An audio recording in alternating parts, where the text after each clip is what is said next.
From the very first day Alice met Eunice, she disliked her, not for anything she had done, but simply because of who she was. Alice was the kind of woman whose face was carved from frost, cold, firm, and unreadable. Her blonde hair was always neatly tied in a bun, her lips pressed into a thin, judgmental line. She walked like she was allergic to the world. Eunice, on the other hand, was warmth in human form. A soft red-haired woman with a round, beautiful face that lit up when she smiled. She greeted neighbors, baked pies, and left flowers on doorsteps. And that annoyed Alice to her bones. Eunice had tried, she had tried, to melt that ice wall between them. She brought cookies when Alice moved in. She smiled from her porch every morning. She even offered to help carry groceries once. But every attempt ended the same way, with Alice's tight-lipped nod or cold silence. Two women, two opposite worlds, separated by a white picket fence. Years passed. The tension thinned, but it never broke, until the day both women gave birth, only months apart. Eunice named her daughter Esther, a bright-eyed girl with her mother's kindness and red curls. Alice named hers Lois, a serious-faced girl with pale hair and eyes that mirrored her mother's steel. And then, fate, or irony, did what friendship never could. The girls became inseparable. Esther and Lois grew up together, running through lawns, sharing secrets, and sleeping over at each other's homes. Their laughter echoed through the neighborhood, a sound that slowly softened Alice's edges. Through their daughters, the two women began to talk, share tea, and even smile. Eunice had finally gotten her wish. But peace never stays forever. It waits quietly before life takes a cruel swing. It happened on a quiet Sunday afternoon. The girls were 15, playing on the stairs in Eunice's house. Their laughter filled the air, one of those carefree sounds mothers love to hear. Then came the scream.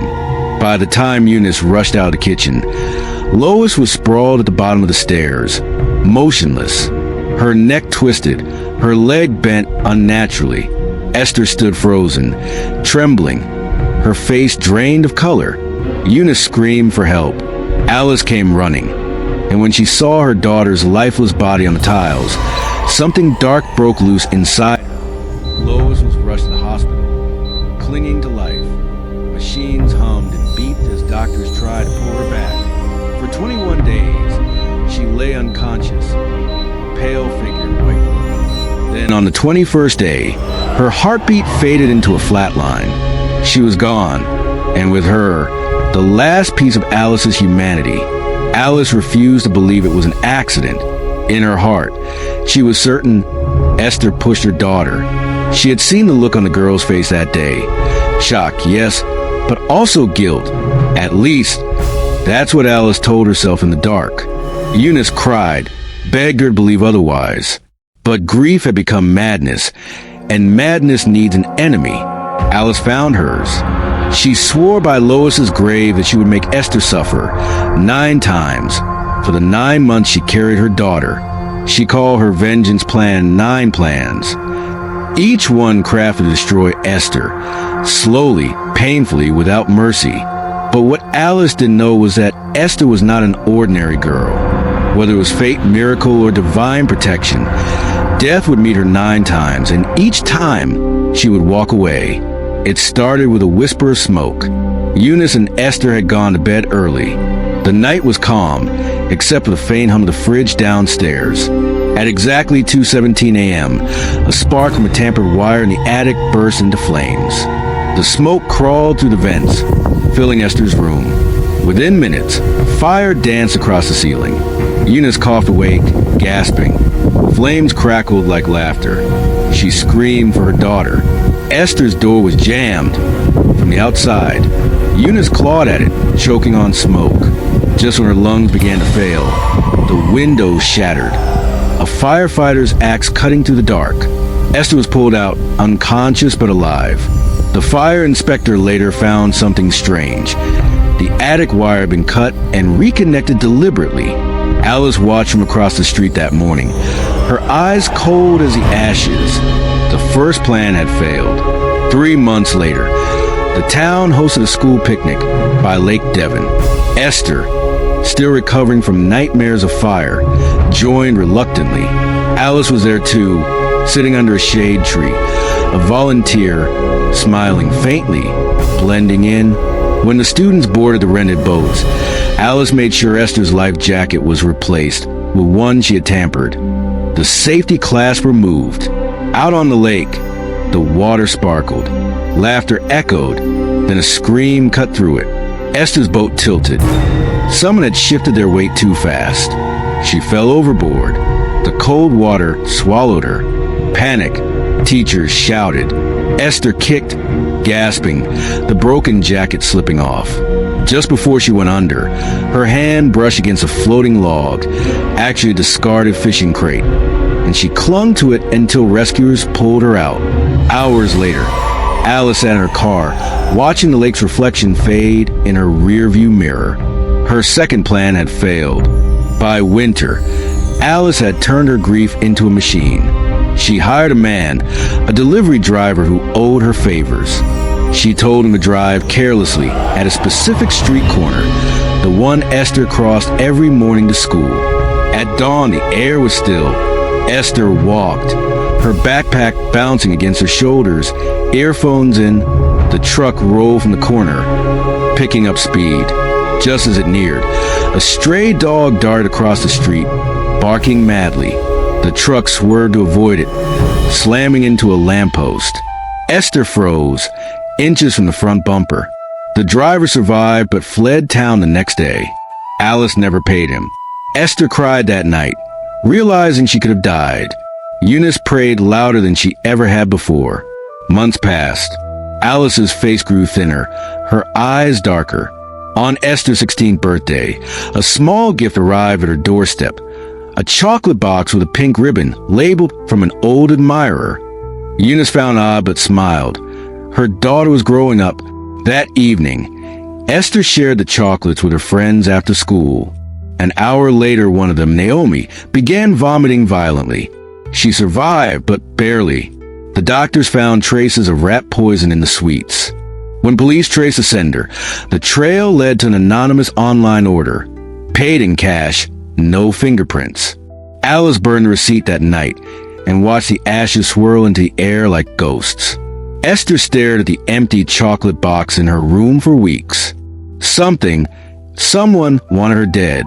By the time spring came, Alice had stopped pretending. She didn't smile at Eunice anymore. She didn't greet anyone. Her world had narrowed down to one thing: vengeance. One weekend, Esther went on a youth hike organized by her church. Alice followed them, unnoticed, parking a mile away. When Esther paused near the edge of a rocky cliff to take a photo, a shadow moved behind her. A rock shifted. The ground gave way. She screamed as her foot slipped. And then, from nowhere, a hiker's hand grabbed her arm. He pulled her back up just before the ledge crumbled. Everyone said it was erosion. No one noticed the loosened stones that looked like they'd been moved by hand. That night, Alice sat in her dark living room, shaking. She had watched from the bushes as the rescue unfolded. She had planned every detail. And still, the girl lived. Her heart, once full of hatred, began to tremble with something else. Fear. Because if death refused to take Esther, then maybe it was standing behind her. The town began to whisper. Bad luck follows that girl, some said. No, others whispered. It's protection. Eunice could feel it. Something unseen was watching over her daughter. Alice could feel it too. Something unseen was warning her. But obsession is a fire that eats logic. And Alice wasn't done. She still had 4 plans left. For more chances to silence the girl who refused to die. And in her mind, nothing, not heaven, not hell, not even fate itself, was going to stop her. The fire had failed. The water had failed. The truck, the poison, the cliff, all failed. 5 plans down. 4 to go. Alice sat in her dark living room, surrounded by silence and the echo of her own obsession. Her walls were covered in photos. Esther smiling at school, walking home, laughing with friends. Red threads connected each image to scribble notes like a detective board. Except she wasn't solving a crime. She was creating one. But lately, every time she looked at Esther's face, she felt a strange pull. Not hatred, not grief, but fear. Because the girl she wanted dead had survived too much. And sometimes survival itself looks like a warning. Eunice had gotten a job at a downtown hotel and often brought Esther along to help after school. Alice followed them one evening. She had bribed a maintenance worker weeks earlier, giving him a bottle of whiskey and a handful of lies. "I just need the elevator to stop midway for a few minutes." He had unknowingly sabotaged the brake wire. At 7:42 p.m., Esther entered the service elevator, carrying folded towels. Halfway down, the lights flickered. Then the elevator jerked violently. The sound of steel snapping echoed through the shaft. For 3 seconds, she was falling, and then a deafening crash. Workers rushed in. Smoke and dust filled the air. The elevator had stopped just one floor above the basement. Later, engineers found that a secondary emergency latch, one that had been used in years, somehow engaged on its own, jamming the descent. The technician swore he hadn't repaired it. Eunice called it a miracle. Alice called it impossible. She watched from across the street that night as Esther walked out of the building, dazed but alive. The sixth plan had failed. Rain fell hard that night, a relentless storm that swallowed the sky. Alice followed Esther, who was walking home from choir practice, had pulled over her head. The road curved sharply near the old Kensington Bridge, a place locals called the Devil's Bend. Alice's car headlights cut through the rain as she sped up. She didn't plan to stop this time. Esther turned just as the tires screeched. Her eyes widened. She stumbled backward. But at that exact moment, lightning struck a power pole nearby. The blinding flash startled Alice, causing her to swerve into the bridge rail. The car flipped, crashing into the shallow river below. Esther ran through the storm, pulling the woman out of the smoking vehicle. Unaware it was the same neighbor who had been hunting her all this time. Alice coughed, disoriented. She saw Esther's face, wet, trembling, terrified, helping her to safety. For the first time, guilt cracked through her heart like lightning through clouds. But the hatred, though shaken, still lived. Plan 8, the funeral. Months passed. Alice disappeared from public sight. People whispered she had moved away or gone mad. Eunice thought the nightmare had ended. Then, one morning, Esther received a letter. No name, no return address, just one sentence. "Come to the memorial garden. I have something that belonged to Lois." She told her mother she'd be back soon. When Esther arrived, the garden was empty. A single bouquet rested on a marble bench beside the small chapel. She picked it up and heard a click beneath her foot. She froze. A faint metallic sound came from under the soil. A pressure switch connected to a small gas canister rigged to explode. Before she could move, a groundskeeper shouted from across the path, "Miss, don't move." He had noticed the disturbed earth earlier that morning and called security. Within minutes, police arrived, disarmed the device, and cordoned off the area. No fingerprints, no witnesses. But inside the bouquet's wrapping, written in shaky ink, was one word: 8.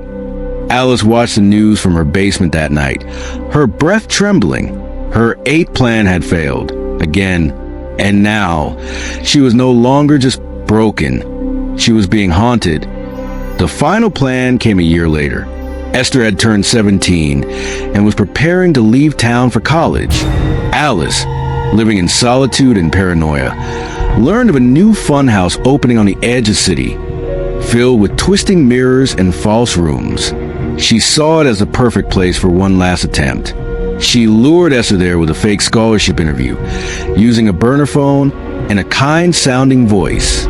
When Esther entered, she was alone. The corridors shimmered with endless reflections. Somewhere in the maze, Alice waited, gloved hands gripping a knife. Esther called out, confused. Her voice echoed. Then, in the reflection, She saw someone, a familiar figure, standing still. Alice stepped forward slowly, face pale as the mirrors around her. "You shouldn't have lived," she whispered. "Lois deserved to breathe, not you." Esther backed away, trembling. "Mrs. Alice?" The name struck something inside the older woman, a memory, a flash of Lois laughing, smiling, calling her mom. Her hand shook. The knife fell, clattering against the glass floor. Then came the sound of sirens. Police swarmed the building. Eunice had tracked her daughter's phone when she realized the interview message was fake. Officers surrounded Alice as she dropped to her knees, weeping. The ninth plan had failed. But this time, Alice didn't fight it. She whispered, "She's stronger than I ever was." At the station, detectives found her journals, 9 entries, each labeled with a date and a description of how she planned to kill Esther. It was all there. The fire, the poison, the truck, the lake, the elevator, the bridge, the bouquet, the cliff, and finally, the mirrors. When asked why, Alice simply said, "Because I couldn't bury my hatred, so it buried me instead." She was sentenced to 30 years in prison. Months later, Eunice and Esther visited her in prison. Alice looked thinner, older, like grief had carved her hollow. When Esther entered, she stood silent behind the glass. For a long time, no one spoke. Then Alice reached for the phone on her side of the divider. "Esther," she said, her voice breaking, "I hated you for something you didn't do. I thought killing you would bring me peace. But every time you lived, I realized it was me who was dying." Tears rolled down Esther's face. "I forgave you a long time ago," she whispered. Alice nodded slowly, pressing her palm against the glass. "You were the daughter I should have raised. I'm sorry for everything." Outside, the sun broke through the clouds, a faint light falling across the prison walls. Eunice and Esther walked away in silence, the air heavy but free. Behind them, Alice sat alone, staring at the light through the small window above her bed. For the first time in years, she didn't feel hatred, only peace. And somewhere deep inside, she felt Lois's voice whisper, "Now you can rest, Mom." 9 plans, 9 deaths avoided, 9 chances for hate to lose and love to win. Esther would grow up to tell her story one day, not to boast about surviving, but to remind the world that sometimes the strongest miracle isn't escaping death. It's forgiving the one who sent it your way.